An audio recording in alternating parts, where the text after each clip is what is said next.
दोस्तों, बहुत सारे छात्रों का सपना होता है कि वो पढ़ लिख कर सरकारी नौकरी करे, जिससे ढेर सारा पैसा कमाया जाए और एक अच्छी जिंदगी जिए।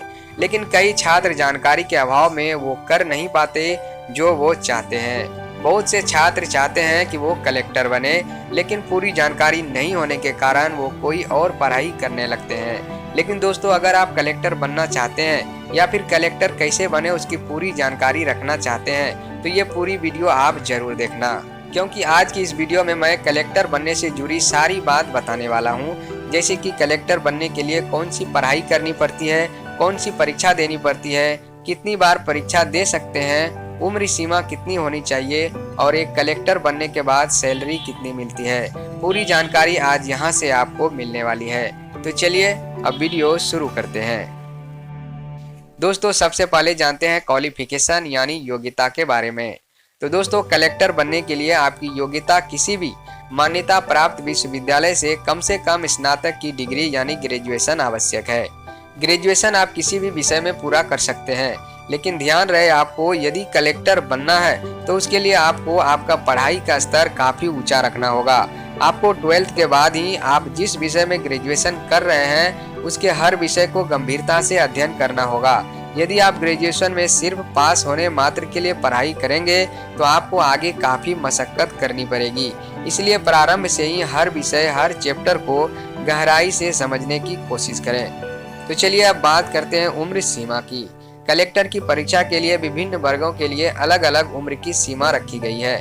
जैसे अगर आप जनरल वर्ग से हैं तो 21 से 32 वर्ष, ओबीसी के लिए 21 से 35 वर्ष, SC ST के लिए 21 से 37 वर्ष, फिजिकली डिसेबल्ड यानी शारीरिक रूप से जो अक्षम है उसके लिए 21 से 42 वर्ष तक आवेदन कर सकते हैं। तो चलिए अब जानते हैं परीक्षा के बारे में। दोस्तों, आपको all India civil service exam, जिसे शॉर्ट में CSE कहते हैं, यह परीक्षा देनी होगी।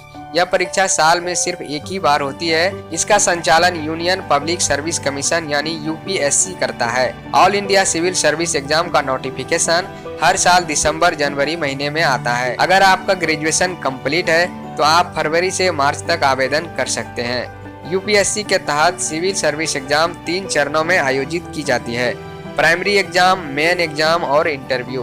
प्राइमरी एग्जाम पास करने के बाद मेन एग्जाम होता है और मेन एग्जाम में टॉप करने वाले उम्मीदवारों को इंटरव्यू के लिए बुलाया जाता है। और अगर आप इंटरव्यू में पास हो जाते हैं तो आपको ट्रेनिंग के लिए भेज दिया जाता है, और जो पास नहीं हो पाते हैं वो अगले साल फिर से आवेदन कर सकते हैं और एग्जाम दे सकते हैं। तो चलिए अब जानते हैं फेल होने के बाद आप कितनी बार परीक्षा दे सकते हैं। दोस्तों, सामान्य वर्ग के उम्मीदवार 32 वर्ष की आयु तक 6 बार परीक्षा दे सकते हैं। ओबीसी वर्ग के उम्मीदवार 35 वर्ष की आयु तक 9 बार परीक्षा दे सकते हैं। SC ST वर्ग के उम्मीदवार 37 वर्ष की आयु तक जितनी बार चाहे परीक्षा दे सकते हैं। और सामान्य वर्ग के विकलांग उम्मीदवार 42 वर्ष की आयु तक 9 बार परीक्षा दे सकते हैं। दोस्तों, अगर बात करें कलेक्टर की सैलरी की, तो इनकी सैलरी कुल मिलाकर लगभग 1.5 से 2 लाख से ज़्यादा होती है। दोस्तों, ये थी कलेक्टर बनने की जानकारी। अगर आपको पसंद आया तो वीडियो को लाइक करना और अपने दोस्तों के साथ शेयर जरूर करना।